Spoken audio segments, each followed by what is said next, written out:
Sumpah, gue ketakutan banget dan mencoba nggak ngeliat ke arah situ. Dan gue berpikir pasti ayah gue tahu gue mau ceritain itu ke ibu gue. Akhirnya lama-kelamaan ayah gue pergi dan udah nggak ngitip lagi. Akhirnya ibu gue selesai ngebaca itu dan kalian tahu apa yang paling menyakitkan? Respon ibu gue adalah, "Tuh kan nak, harusnya kamu ikut sama ibu ke rumah nenek. Kita cewek harus hati-hati sama orang lain, walau itu orang deket kita. Pakaiannya juga dijaga." Lah, kocak, gue anak elu, gue korbannya. Kenapa jadi gue yang salah? Anjir. Jujur, gue kecewa sama respon ibu. Akhirnya gue balas dengan marah. Loh, banyak tuh cewek-cewek yang udah pakai hijab, pakai mukena, lagi sholat pun juga tetap dilecehin.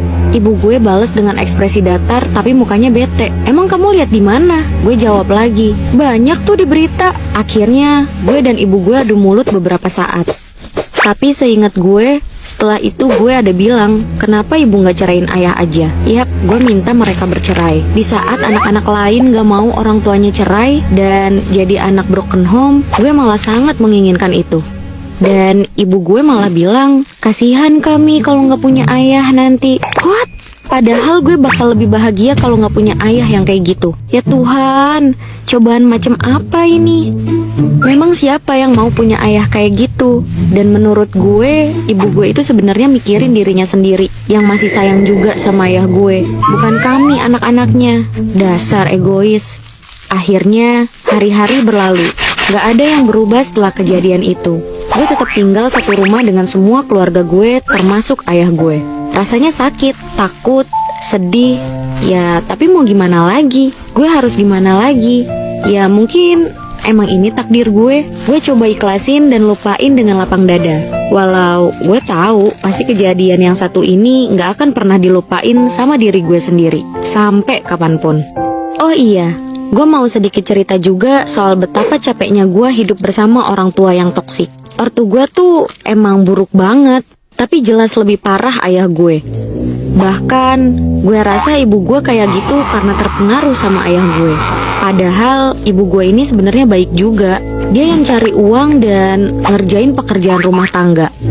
Nah, ayah gue tuh emang sering banget main kekerasan, entah secara fisik maupun mental. Emosi ayah gue itu juga gak stabil banget. Suka meledak-ledak kayak orang freak. Kalau marah bener-bener ngeri banget, kayak orang yang mau ngebunuh, tau gak sih?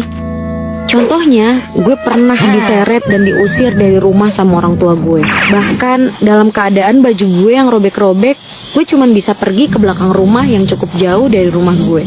Di situ gue udah mikir macem-macem, mau mati lah, mau lapor polisi lah. Tapi akhirnya ayah gue nemuin gue dan nyuruh gue pulang. Bukan cuman itu aja.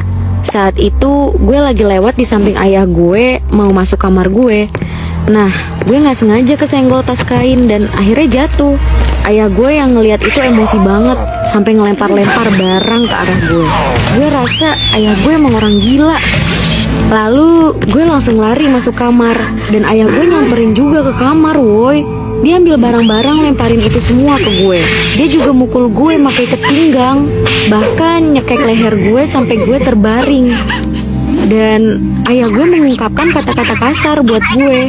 Dia bilang kalau gue ini lonte lah, sok cantik lah, mau bunuh gue lah.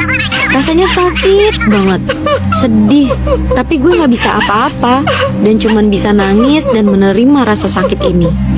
Kalau boleh jujur, gue cerita ini ke kalian dalam keadaan sedih.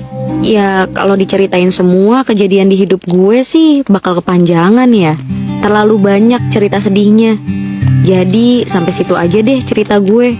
Gue harap semoga gak ada anak di dunia ini yang ngerasain hal yang sama kayak gue. Gue selalu berdoa semoga kelak nanti gue punya pasangan hidup yang baik, yang gak abusif. Buat kalian yang mau menikah, please banget, sangat penting untuk memperbaiki diri, menyiapkan mental, apalagi kalau udah jadi orang tua. Jangan sampai anak yang jadi korban atas kesalahan kalian. Mereka gak pernah minta dilahirkan. Jadi, jangan membebankan mereka. Sayangilah anak kalian sebagaimana seharusnya orang tua menjaga dan mencintai anaknya.